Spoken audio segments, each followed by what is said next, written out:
Right now is the time that everybody told me pre-COVID they were waiting for, but it's one of these things where, once everybody gets spooked from the market, just, kind of goes across the board. But I think if you're in this for the long term, I think they're great opportunities if you're willing to take a slow and steady approach. But if you're in it just for a short term, trying to make like a quick buck in the condo market, I think it's a little risky right now for sure. What is up, YouTube? Matt McKeever here, and in today's video, we're going to be talking about what the hell is going on when it comes to the Toronto condo market.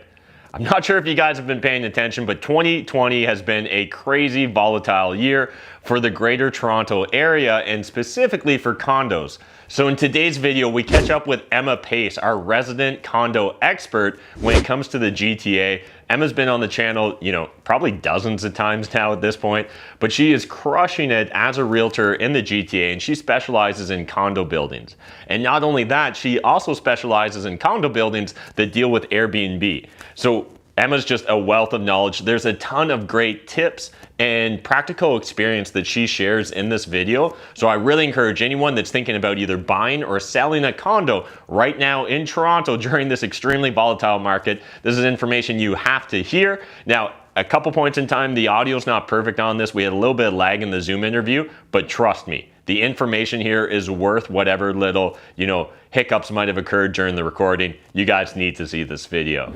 Yeah, for sure. So for anyone who hasn't watched me, I focus, primarily on condos downtown Toronto. We've obviously seen quite a bit of a shift, with COVID and, with rental vacancies and with, inventory continuously piling up. I think a lot of people like to, blame Airbnb. And I think Airbnb is a portion of the reason, but I think it's a very easy scapegoat for people to go to say, oh, this is why we have so much inventory coming back to the market. And it is a portion of it for sure. But I also think that there were a lot of people that were sitting on vacant units and had the capacity to continue to carry those costs on a monthly basis. And maybe their financial situation has changed and they've decided, I no longer want to keep this thing vacant. Because if you think about the way that the market was moving previously, it may have made it out or over with the current rules for the LTV. So what a lot of people would do is if they had the capacity or the financial ability to keep those properties going, they would say, I'll just hold on to it while rents continue to go up, and I'll either rent it or I'll sell it when when I feel the time is right. But as opposed to putting in a tenant at $2,000 and keeping that $2,000 for the next 5 years, I'll just keep it vacant and keep it going and not have that issue of selling it with the tenant in the future, that kind of thing. So I think a lot of inventory has probably hit the market as a result of that as well, because people do want the opportunity to, mitigate their carrying costs and out-of-pocket expenditures right now. So yeah, we've obviously seen, rental inventory increase quite a bit. And, I think with a lot of people leaving the city just due to COVID restrictions and work from home allotments and stuff like that. Now, I'm seeing a lot of people go from their downtown condo that they may have bought with me in 2014 to 2016, and they've done so well over the last couple of years. They have a tremendous amount of equity, and now they're saying, hey, look, I've got this good chunk of change. Let me go to Mississauga. Let me go to Etobicoke. Let me go to Newmarket, whatever. I only need to come downtown Toronto, 2 or 3 days a week when the world kind of goes back to normal. And so I'm starting to see this, a bit of a exodus from downtown to, smaller areas, even London. Like London's on fire right now, right? Yeah. But I think what I was saying before is you had chatted with Jazz Tackon, right? Yeah. I've chatted with him a couple times too, and I always follow him because he has really good insights on like immigration numbers and stuff like that coming to the city. And so what he actually had mentioned was originally we were expecting about 2.5 newcomers to Toronto by 2.5 million newcomers to Toronto by 2030. But obviously, as a result of what's happening down south and changes to COVID and all this kind of stuff, we're actually projecting 3.2 million, which is a pretty drastic jump. That's 25% or so above what we're expecting. So ultimately, this is a blip. I don't know how long this blip is going to happen. What I do know is on the spectrum, we're definitely not at the top of the market. I don't know where the bottom is, but what I do know is we're somewhere here. And Yeah. you have if you want to invest in condos for the long term, and if you have the capacity financially to kind of weather the storm, I think getting a great deal now, if you have a 10-year plan with your condo, I think you're going to do very, very well. It's just a matter of, if you have a 1 or 2 year, I want to kind of flip this condo mentality, I don't think it's a good buy for you. I tell all my clients right now, because I don't know how long this is going to last. But I think a 10-year plan, we're seeing some deals out there where, there's more, we'll call them frequent outliers, for people who have motivation to let their properties go below market value. So they're great deals to be had. Yeah. And any thoughts on what you would classify as a good deal, or any maybe indicators? Like, if I'm looking to, maybe I was going to buy a condo anyways, and so now everything's a bit on sale, so I'm enticed by that. Should I be trying to target buildings where there's lots of for sales and try and really like play on that fear maybe that some of the sellers may have? Do you think, is it more focus on the building and like buying a building that maybe doesn't have a lot for sale because that shows a certain stability or a different type of owner there? Any thoughts?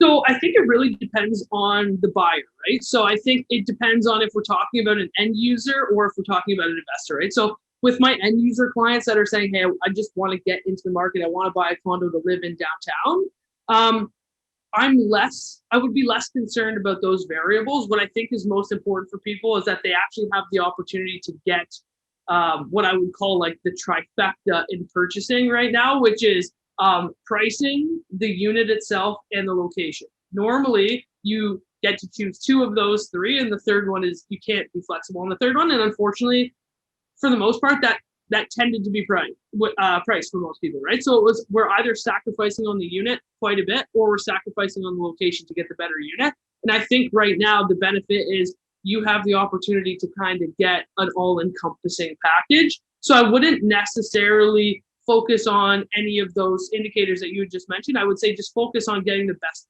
package for you, because I think you can find better packages now than you would have before. But I think with investors, I would just be looking for, what the price of that particular unit may have been sort of at the peak of the market, where I think the market is now, and is there any way that we can still insulate slightly more off that based on individual seller motivation, right? So I'm looking for things that have been sitting on the market for 35, 40 days plus, that have been vacant, and this person may have had the property up for rent but couldn't find a renter, right? Like, these are just indicators of when a seller may be motivated. So if I was looking for individual investors, it would be how far off the top are they already listed, and then how far below that do I actually think that we can get. So I think with the Airbnb market, there may be opportunities in those buildings for sure. The challenge is that it's more volatile. It's like it's subsection of the real estate market, so it's even more volatile than just the overall market right now. So I think a bit of a risk play for sure, but I think there's opportunities given the fact that there's so much inventory in some of these buildings. Gotcha. And just talking about some of the potential opportunities out there, and again, no one's got a crystal ball, but is there a type of unit or a neighborhood that you think may offer, above average opportunity for someone that was looking to buy a condo? I'm still very bullish on like the DuPont and Lansdowne, Wallace, Emerson area. So it's kind of like the northwest of downtown, because you'll still get relatively close to downtown rents up there, but you can still buy for a great price. Like, I was just looking at units with a client last week, and we were looking at like a 680 square foot 1-bedroom plus den with parking. I would imagine before COVID, we would have probably been looking, I don't know, 626 to 620, and we were looking at it for like 530, right? Gotcha. Pretty substantial discounts, just given the fact that it's not right downtown, and I think that there's a little bit more volatility when it comes to condos there. But historically, the rents have been very close to what you would have got downtown anyway. So I think there's a bit of a spread in that neighborhood there for sure. Awesome. any general tips when it comes to like submitting an offer? Like, I'm going to guess in the past you had to be super clean on your offers. Is there more leeway now? There's a lot more leeway now. I think from a being a buyer perspective, it's the best time I've ever seen to be a buyer. You have so much more leverage. You have so much more comfort when it comes to the process. Before it was like if you saw something, you had to jump on it. Had to be a firm offer. Right now, we can take a slow and steady approach with our clients to really get them what they want. I think that right now is the time that everybody told me pre-COVID they were waiting for. But it's one of these things where, once everybody gets spooked from the market, just, kind of goes across the board. But I think you can expect to have conditions on your offer. I think if you have your financing situated and you are able to go into an offer without a financing condition, there is a lot of weight to be held with that because it is a concern for a lot of sellers right now. So there is some opportunity to potentially get a bit of a discount if you're able to do that. But with that being said, if you are unable to go in without a financing condition, it's not the end of the world. Where, pre-COVID, it was, you would have got outbid on 15, 20 offers if you were going into multiples because everybody else would have had the opportunity to do that. And it's a much more comfortable approach to purchasing properties now. And I think, like I said, if you're in this for the long term, I think they're great opportunities if you're willing to take a slow and steady approach. But if you're in it just for a short term, trying to make like a quick buck in the condo market, I think it's a little risky right now for sure. Got you. And then one last question, just kind of about appraisals, because I've never like played in your niche and I've never been in an environment where, it's having that sort of dramatic drop. Does that matter with appraisers? Are like the list price or the purchase price, does it seem like appraisals come in at that price, or are appraisers struggling? Yeah, I haven't had anything come in shy myself. I think for the most part, I mean, look, appraisers are individual people. Sometimes you get great people who help you. Sometimes, maybe someone got in a fight with their partner, they're just not having a great day and they just don't feel like helping you out, right? I think there's like a human element to it. But I also think that real estate often takes multiple data points to drive the market. So I think if there is, one particularly motivated seller that drops the price pretty substantially, I don't necessarily think that that's enough of an indicator to drive the entire market in a particular building. But you might have an appraiser who's just having a bad day who says, yeah, you know what, this is how I'm going to look at this particular file. I think the most important thing to understand, though, is that buyers do look at things like that. So if you are a seller, you have to understand that if your neighbor does go and everything else is sold at 560, 560, 560, and one guy wants to come in and sell at 520, if you were the buyer, you would be looking at the 520 and hammering on that number all day long. So it's just something that you do have to understand. It is a more difficult talk path when someone in your building is motivated to sell and that one person comes out. It does, it's a tough talk path when you're the listing agent or the seller to try and get someone to end up paying an extra 40K and your next door neighbor was just very motivated and wanted to let it go for less, right? Yeah, absolutely. And definitely great advice there. I guess one last thing before we wrap up, and I'd love to get your insight into this as well, but if I was actively looking to buy in the condo market, I know just based upon my perspective in real estate in general, I imagine that this December has to offer some interesting opportunities. Like myself and Jeff Weibel always love doing the Christmas Eve offers. So one, I just thought I'd plant that idea in the entire audience's brain, because I could see those last 2 weeks of December, anyone that's going to talk to you about selling their condo, there's an underlying motivation there, right? Like everyone else is going to be like, I'll deal with this in the new year. I'm not going to like waste my time. Yeah, absolutely. I think, I think we're in for some good opportunities basically between now and next spring, right? Like what happens with the spring market, I still think it's a little bit up in the air because we don't know what these restrictions are going to be like.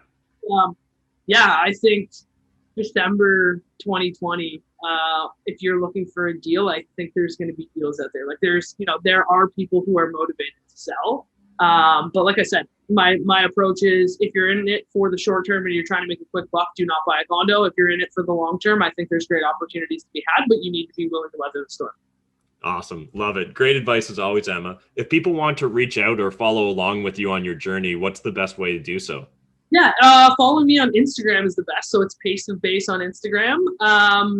But yeah, if you want to connect with me there, I do try and respond to all messages. It might not be right away, but I will get back to you for sure. And yeah, as always, Matt, I appreciate you having me on and appreciate these chats. I feel like I always get something great out of it. So yeah, I appreciate it. Awesome. Thanks, Emma. Thanks again to Emma for taking the time to break down for us exactly what she's seeing going on in the Toronto condo market right now. I know there's a lot of fear, a lot of uncertainty, and just a lot of confusion around the subject matter. If you guys are interested in getting in contact with Emma, I'm going to throw a link in the video description down below where you can find all her contact information.